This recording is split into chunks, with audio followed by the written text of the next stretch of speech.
Brainfeed magazine invites schools for ET TechX from December 5th to 7th at Hightex, Hyderabad. గురుగారు ప్రతి ఒక్క మనిషికి కూడా మనం ఇందాక కూడా మాట్లాడుకున్నాము, ఓర్పు ముఖ్యం. ఎదుటి వారిని ఇబ్బంది పెట్టే లక్షణం ఉండకూడదు, అది కరెక్ట్ పద్ధతి కాదు అని చెప్తూ ఉంటారు పెద్దవాళ్ళు. అయితే మన ముందు ఏదైనా అన్యాయం జరుగుతోంది, మనం ఖచ్చితంగా దాడి చేయకూడదా? అది దాడి చేస్తే మనం తప్పు చేసినట్టుగా అవుతుంది. లేదు నాపైకే ఏదైనా ఎదురు తిరగడం జరిగింది, ఎవరో వాళ్ళు చేసేది తప్పే అయినా కూడా నేను నిజంగా అంతే శాంతితో ఓర్పుతో ఉండాలా? వాళ్ళపైన నేను అసలు ఏమి రియాక్ట్ అవ్వకూడదా? అది తప్పుగా భావించవచ్చా? ఒకవేళ సన్యాసి పాము కథ చెప్తారు ఈ విషయంలో. ఓకే. ఒక పాము గ్రామం చివరలో వచ్చిపోయే వారిని కాటు వేసేది. ఆ మార్గంలో ఒకనాడు ఒక సన్యాసి వచ్చి కాటు వేయకూడదు అని చెప్పగా ఆ పాము సరే అన్నది. తదుపరి వచ్చిన ఎవరో పిల్లవాళ్ళు ఆ పాము బుసకొట్టకపోవడంతో కాటు వేయకపోవడంతో రాళ్లతో కొట్టి హింసించారు. సాయంత్రం సన్యాసి తిరిగి వస్తూ గాయాల బారిన పడిన ఆ పామును చూచి అయ్యయ్యో అన్నాడు. పాము అన్నది, మీరే కదా ఎవరిని హింసించకూడదు, ఇదిగో ఈ పరిస్థితి అనడంతో ఆ సన్యాసి కాటు వేయవద్దన్నాను కానీ బుసకొట్టవద్దన్నానా అని సమాధానం ఇచ్చాడు. ఈ కథ అందరూ చెబుతూ ఉంటారు.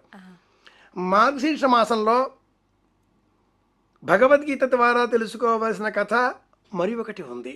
ఏంటండి? మహాభారత యుద్ధ రంగంలో భీష్ముడు, ద్రోణుడు అనంతరం కర్ణుడు యుద్ధానికి వచ్చాడు అర్జునుడితో.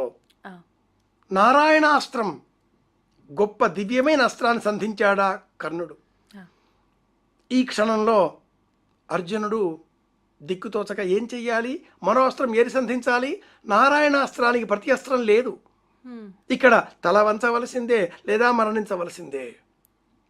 పరమాత్ముడు అన్నాడు, ఆ రథాన్ని తన కాలితో ఇలా కాసింత నొక్కి పెట్టి తగ్గించి, అర్జునా ధనుర్బాణాల కింద పెట్టు, సమస్త సైన్యాన్ని ఆదేశించు, ధనుర్బాణాల కింద పెట్టి 2 చేతులు జోడించి నమస్కరించండి.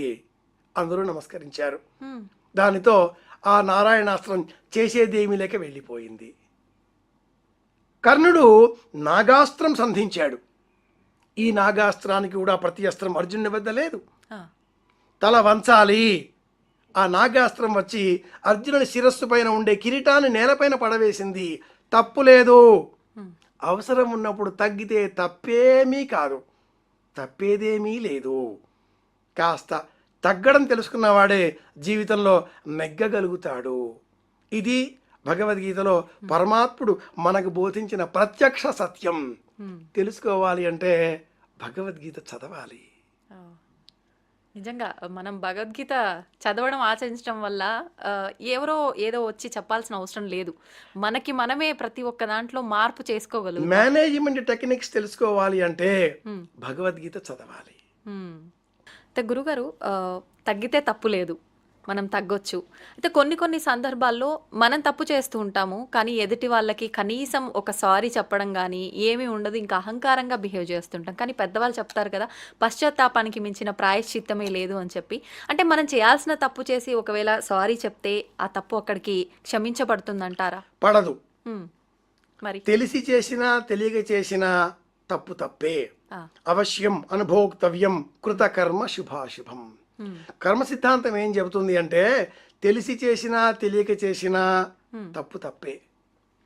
తెలిసి పట్టుకున్నా తెలియక పట్టుకున్నా దీపాన్ని పట్టుకుంటే చెయ్యి కాలక తప్పదు. అవును. ఏదో పదార్థం కదా అని దొరికింది లోపలికి వేస్తే దాని గుణం అది చూపక మానదు, మనకు రోగం రాక మానదు. తప్పు తప్పే, అనుభవించవలసిందే. కానీ ఈ సమయంలో జ్ఞానం కలిగితే రెండవసారి ఆ తప్పు చేయకుండా ఉండగలుగుతాం. ఓకే.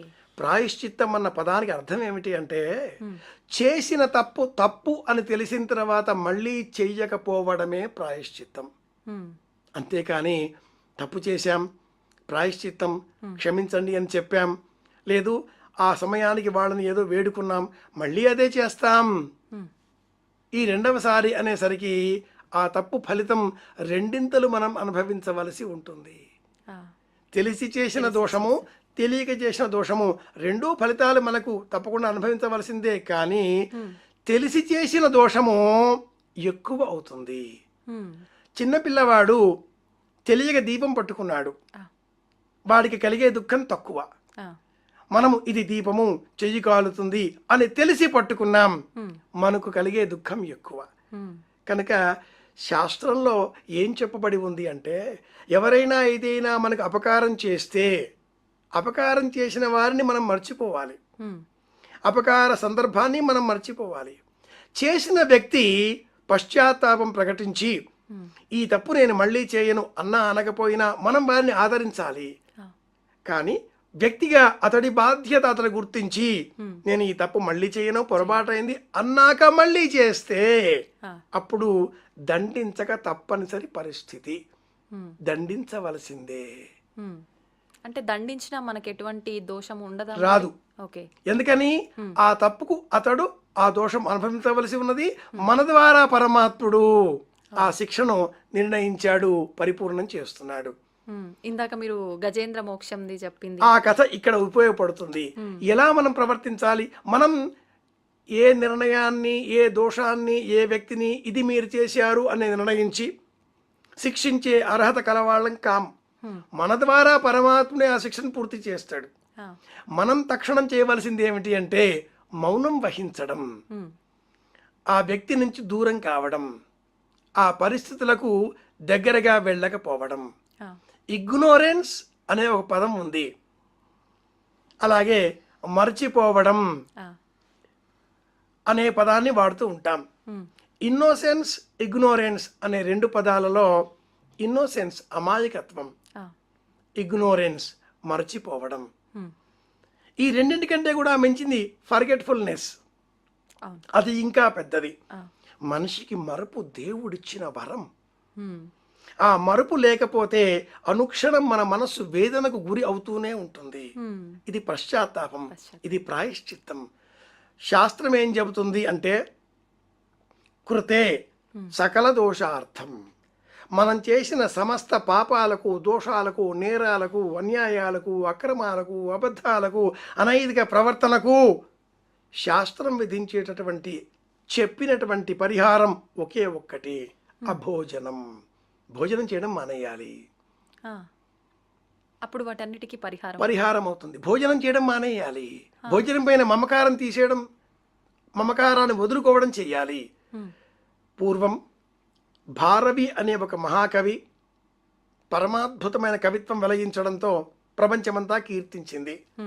తండ్రి గారు మెచ్చుకోలేదు. ఆగ్రహంతో ఆ భారవి తండ్రి గారిని అంతం చేద్దాం అనుకున్నాడు. అంత పెద్ద కొండరాయి తెచ్చాడు, తలుపు పక్కన పెట్టుకున్నాడు.